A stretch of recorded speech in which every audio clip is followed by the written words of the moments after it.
चांगल्या माणसांना सोबत नेहमी वाईट का होते? कल्पना करा, तुम्ही एखाद्या संकटातून जात आहात. आयुष्यात तुम्ही नेहमी इतरांची मदत केली, प्रामाणिक राहिलात, कोणाचं वाईट केलं नाही.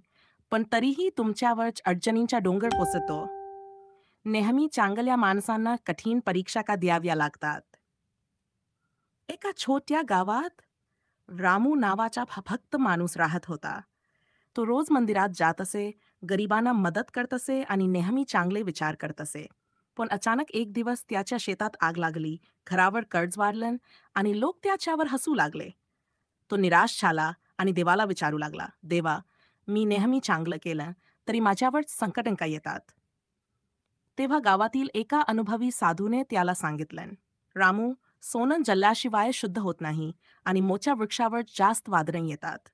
तुझी श्रद्धा हीच तुझी खरी संपत्ती आहे. संकटं तुला हरवण्यासाठी नाहीत, तर तुला अधिक मजबूत बनवण्यासाठी आली आहेत. भगवद्गीतेत श्रीकृष्ण म्हणतात, जो माणूस संकटांच्या प्रसंगी धैर्य सोडत नाही, तोच खरा योद्धा आहे. चांगल्या लोकांना जास्त संकटं का येतात?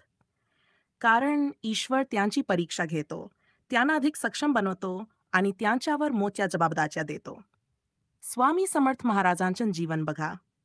त्यांच्यावर अनेक लोकांनी शंका घेतल्या, अवहेलना केल्या, पण तरीही ते डगमगले नाहीत. कारण त्यांना माहीत होतं की सत्याच्या मार्गावर चालण्यात त्यांना अडचणी येणारच. पण त्या सहन करण्यास यालाच यश, समाधानी जीवन आणि देवाची कृपा लाभते. बंधूंनो, आयुष्यात कितीही कठीण प्रसंग आले तरीही सत्याचा आणि भक्तीचा मार्ग कधीही सोडू नका. स्वामी समर्थ महाराजांनी सांगितले आहे, भिऊ नकोस, मी तुझ्या पाठीशी आहे. म्हणून जर संकट येत असतील तर समजा की देव तुमच्यावर विशेष लक्ष देत आहे. धैर्य ठेवा, श्रद्धा ठेवा आणि पुढे जा. कारण विजय नेहमी सत्याचाच होतो. श्री स्वामी समर्थ.